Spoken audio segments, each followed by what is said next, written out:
Hey there! You know that feeling when you're trying to figure out what to eat and you're just bombarded with advice? One person says one thing, another says the complete opposite. It's just so confusing. Well, today, we're going to cut through all that noise. We're getting right to the heart of what actually works for weight management. I mean, we've all heard these, right? Breakfast is the most important meal. You have to drink 8 glasses of water. Always choose low fat. They're repeated so often, they kind of feel like undeniable facts. But are they? Let's take a closer look and see what's really science and what's just, well, a myth. All right, let's just dive right in, shall we? We're going to play a little game of fact or fiction with some of the biggest nutrition rules out there. And to make sure we get it right, we're bringing in an expert, a registered dietitian, to help us sort it all out. Okay, first up, the poor, misunderstood egg. For decades, eggs were basically the villain of the breakfast table, right? We were told they'd clog our arteries, but as dietitian Allegra Picano points out, science has moved on. We now know the cholesterol you eat doesn't really affect the cholesterol in your blood. In reality, eggs are little powerhouses of protein, vitamins, and healthy fats. Now this one is a biggie. Remember the whole low-fat craze? Everything was reduced fat? Well, here's the catch. When companies took the fat out, they had to add something else in to make it taste good, and that something was usually sugar.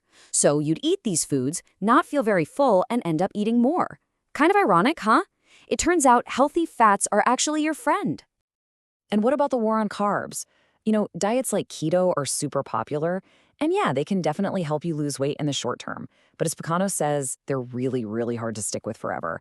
And here's the key. Not all carbs are evil. We're talking about complex carbs, from things like fruits and whole grains. That's literally the premium fuel your body is designed to run on. So, if all those common rules are kinda shaky, what's the real secret? What's the bottom line? Well, it all comes down to a really simple principle, something that's more about physics than it is about trendy food rules. It's called energy balance. And here it is, the big one, caloric deficit.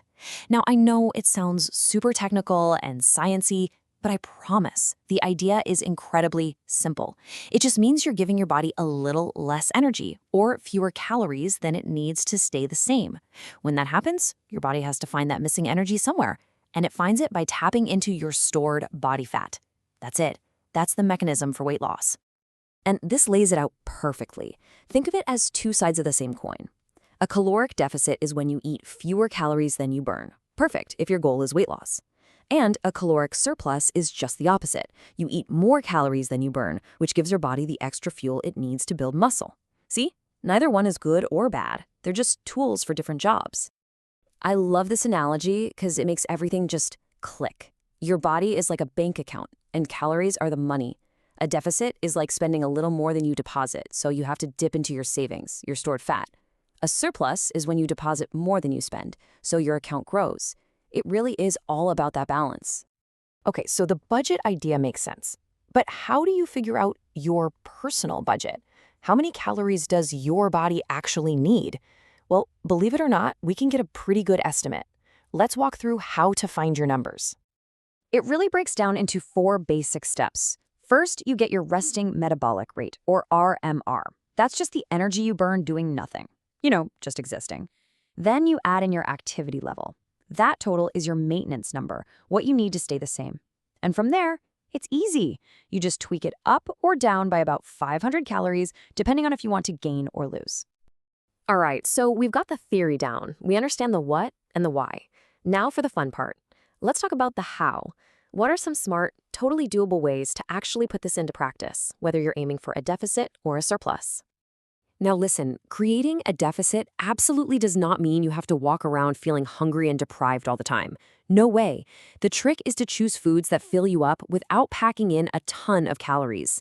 Think fiber-rich veggies and lean protein. Oh, and a huge tip, just cooking your own meals gives you so much more control. And on the flip side, being in a surplus isn't a free pass to just eat junk food 24/7.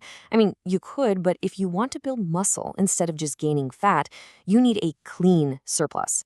That means focusing on quality, nutrient-dense foods that actually give your body the building blocks it needs. And look, if the idea of weighing every single thing you eat sounds like a total chore, I get it. The good news is you don't have to.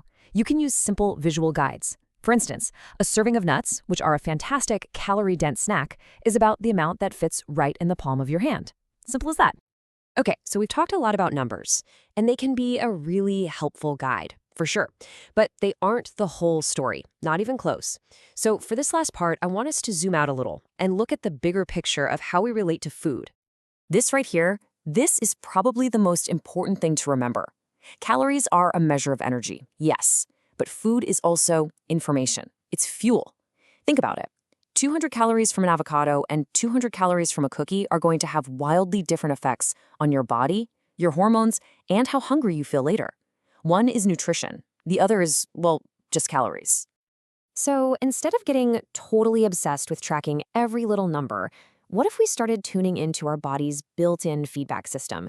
It's pretty amazing, actually. After you eat, how do you feel? Energized or sluggish and ready for a nap? Bloated? Your body is constantly telling you what works for it. We just have to learn to listen. And that really leaves us with this final thought. What if we shifted the goal?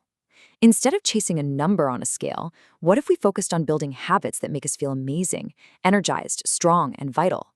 Because maybe, just maybe, that's the most effective and sustainable strategy of all. Thanks so much for tuning in.